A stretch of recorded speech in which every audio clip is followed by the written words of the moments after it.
What's going on, LATD Nation? This your boy Jay, aka the big man with big plans that's so grand will make the whole world stand. Got my co-host here, Rod. Yes, Introduce sir. yourself, my boy. Yes, sir. Rodney, aka RG from the 843, aka Roddy Not So Rich.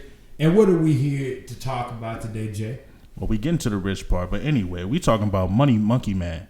Yes, sir. Monkey Man, new movie by Dev Patel, written by, directed, and starring Dev Patel. You know, probably most known for his role in Slumdog Millionaire, as well as that movie we don't talk about, aka Avatar: The Last Airbender, or The Last Airbender. The Last Airbender. Don't even dare say the Avatar part. It's not worthy of the name. Nah, none in the slightest, bro. No, sir. But you know, those are a little couple stains on his resume. Or well, the only stain on his resume. Yeah, he had a pretty fruitful career overall. I mean, he's had Slumdog, he had Lion back in 2016, which I think he was nominated for Best Actor in that. I did not know that. Yeah, so overall, he's had a pretty decent career, and you know, this movie Monkey Man only adds to it. So the basic plot synopsis, or summary of Monkey Man is you follow this guy known as a few different names, Bobby, Kid, it doesn't really matter. What you know of him is that he is a prize fighter living in the lower levels of Indian society, and he's paid essentially to win fights, lose fights, you know, and everything in between. Pretty much. And even though he seems like a lowly prize fighter with nothing more than survival on his mind, that's all a facade and a mask, as well as a means to an end to his ultimate goal of revenge against the people that took his mother from him at a very young age. Right, and that's the biggest thing about this movie that I like is just the plot overall. Yeah, I think it sets up I wouldn't say it's the most complex plot ever. As you know, I guess you could say it's a pretty, you know, old-fashioned revenge tale. Right. At least that's how it's set up to be. Right, but the way they do it is super, super compelling. Yeah, because it doesn't just talk about, oh, I'm just gonna get these guys for my mom, and of course that's his biggest motivation, but it's also for the people like at his level of status, you know, like the lower class, because he also works in this it's kind of like a really high class brothel, something like that. Yeah. So club, brothel, something like that, and he's also being talked to like a dog, you know, treated like, you know, like just another worker. You know what I'm saying? And he also uses a lot of the people in there to get to where he needs to go as well. Yeah, so I would say that with this movie, it starts off as a relatively simple revenge story, but over the course of the movie, it kind of sort of becomes more, it kind of evolves into more, you know, a lot of politics, a lot of religious imagery, and just it becomes a lot deeper than what it's initially set up to be, which I actually think that's one of the movie's biggest strengths. I agree. I 100% agree. One thing that this movie is really inspired by is John Wick. Like, if you couldn't tell from the trailer, yes, you know, like the black suit, all black suits and everything. And my biggest thing that I like that it deviated from John Wick, even though they reference it in the movie. Yeah, they his motivations, like I said, like how in John Wick his motivation was the revenge for his dog. Like, granted, it's deeper than that, quote unquote, but it's like overall, it's for a dog. It's more so what the dog represents. Yeah. His dad, his wife, you know. But this one, it's just deeper to me. It's less selfish, in my opinion. Yeah, I mean, I can definitely see that. But boy, I think it's a little bit more grounded. It's a little bit more realistic. I mean, neither movie's that realistic, but I mean, but still, like it is definitely more grounded, and that's like I said, that's what my biggest loves of this movie. One thing I liked about this movie too was the action. Yes, the action was very much John Wick like, very visceral. Because one thing I'll say about this movie, and I think I even had said this to you while we were in the theater, I think the thing that makes this movie different from John Wick is that whereas John Wick is more like, you know, guns and a little bit of hand-to-hand combat, this movie is kind of the opposite. There's a little bit of guns here and there, but for the most part, it's, you know, white knuckle like fists. Like, you know, you feel the impact of every single like hit. Like this movie makes you really feel like the weight of what's going on in it. Every single punch, every single kick, it feels weighty. Right, and Yeah, that's what makes it so brutal. Yeah, like because it's even more violent than John Wick is. In a way, yeah, I would say it is because John Wick, like I said, it's a lot of shooting, quick kills, Yeah. Not a whole lot of like long drawn out fights or anything like that. But this movie, like, it draws out pretty much every fight. One thing about the action, every kill feels kind of earned. I guess that's how you could put it. Yeah, no, I agree. It kind of revels in it a little bit more. But one thing that I noticed about this movie, it kind of reminds me of the video game Sifu as far as his action. Yeah. Sifu, another action RPG revenge game. Mm-hmm. That kind of like it's very much action movie like in my opinion. So that's why I really like this movie too, because I love that game. Yeah. It's not for the faint of heart, but neither is this movie. But yeah, no. So but I'll say one of my biggest dislikes with this movie, though. I say we keep it positive. Keep it positive? Now. All right, definitely. Bet. So, but yeah, it's really the action for me, the story for me. Yeah. That really, like, the message that it says for the upper class and the lower class. Yes, and y'all at home, for the kids watching, please don't treat nobody like you better than them. Be grounded, stay grounded. Just don't make yourself seem bigger than somebody else just because you got it better. Just because you got it better doesn't mean you are better. You feel me? God bless. So, and speaking to that, speaking to your point as far as like the upper and middle class and the lower class, I would say that one of the things about this movie's plot that I really liked was how it kind of ties in, Hinduism and religion into his story, because from the very beginning, you can tell that religion is going to play a big part. Like, religion is established to be a central theme in this movie, because from the opening scene, it's the kid, as he's referred to Kid, Bobby, a few different names, Dev Patel's character. It's a flashback of him and his mother when he was younger, with her telling him the story of Hanuman, a deity in Hinduism. And basically, the story goes in Hinduism that Hanuman was one day looking up at the sun, and he thought, it being a mango, attempted to eat it, attempted to pluck it and eat it, but come to find out it was the sun, and he was cast down for, I guess you could say, his selfishness. Yeah, something like that. Yeah, something. So essentially, he was punished by the gods for like trying to get up to the higher levels of society. So he's cast down. And I feel like that's kind of like sort of a parallel in the kid story or kid story, in the sense that he, being with his mother, he felt like he was at the highest level, even if he wasn't the richest, in terms of money or status. He had his mother, so that was kind of him at the highest height of where he could be in his life. And then one day, spoilers, if you haven't seen the movie, one day all of that changes, so he loses his mother and he's cast down to the lowest level of society, and that's where we find him as a prize fighter, barely scraping by. Right. Yeah. One thing that this trailer, that the trailer did, that the movie did, the trailer was honestly a little bit better than the movie. Like, as far as hype is concerned, the trailer it really hypes up, does a good job of hyping up the movie. Yeah, which that is a trailer's job, is to sell the movie. And boy, did it sell! But it wasn't that bad. It wasn't that compared to the trailer. Yeah, it still kept to the hype of the trailer too. I feel like that's what I really liked about this movie. Like, what would you give it overall though?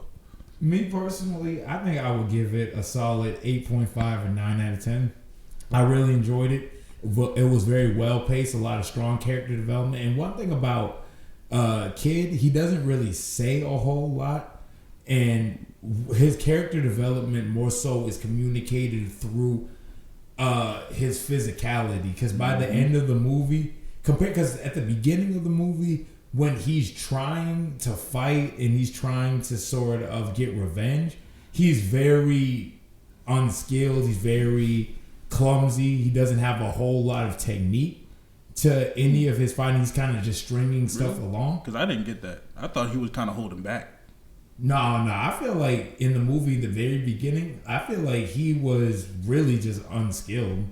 Like, I feel like he wasn't really... I think that's the movie's way of saying that he's not ready for that revenge that he so seeks. Right. And so once he loses and he gets cast down to the lower levels of society once again, and he's sort of brought back from that, by the end of the movie, in body and spirit and mind, he's kind of, become the best that he could be. He's kind of come into his own. That's why I feel like at the end of the movie, he's a lot more physically competent. Right. He's a lot more skillful. He doesn't struggle and fights as much as he did before. He doesn't get hurt as much.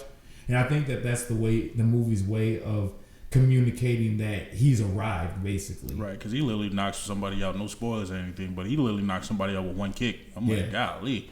All this setup and like the announcer talk about King Cobra, and the next thing you know, boom, King Cobra's out like a light. I'm like a light. You feel me?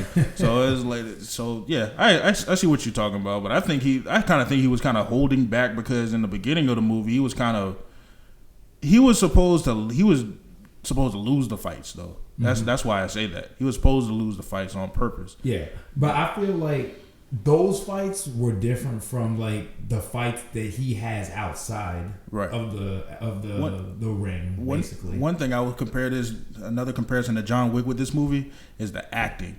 Dev Patel is he is leaps and bounds ahead of Keanu Reeves. Like if you saw John Wick 1 through 4 actually, he really only says almost everything he says. Hey John, so your dog just died. Yeah. You working, John? Yeah. John is 50 assassins outside. What are we gonna do? Yeah. Yeah, so I love Keanu, but I mean, let's be honest. Because in John Wick 4, he literally delivers his line like he says, "I'm going to need a gun." Like, bro, you constipated, bro? Like, what? Y'all go back and y'all watch John Wick 4. Best movie in the franchise, but that's literally how I'm gonna need a gun. Oh, like spit it out, man. Are you hesitant? You're gonna kill 500 people at this point. And like this is we've seen, and this is the thing you struggle with. Oh, I don't know how to get to the Continental. I'm like, bruh, come on, bruh. You can do a little better than that, Keanu. But see, that's the thing. We don't watch John Wick for that. And sorry for the John Wick comparison, but it's kind of unavoidable. Yeah, it is very unavoidable. It's just funny, bro. We don't watch John Wick for him to give an Oscar-worthy performance. We watch it for, what it is. It would help. It would help. This is what I'm going to need a gun. Baby, where did you put the mayonnaise for my sandwich? I'm like, bro, what? Like, literally. I could just imagine myself talking like that every day. Oh no, I need to get a gas in my car. You know what I'm saying?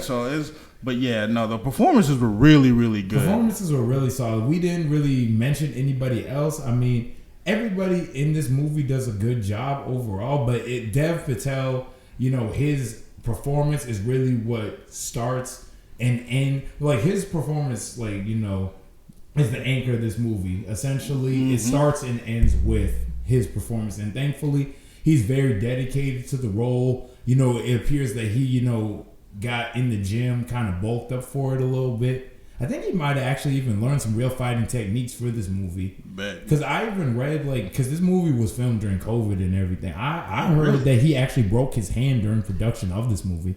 And it was delayed for a little while simply because, COVID and everything and, restrictions. Right. And the movie almost didn't even... I think it almost got canceled at one point. I'm just glad it didn't. I think it almost got canceled. But then, it was brought back from the edge of cancellation.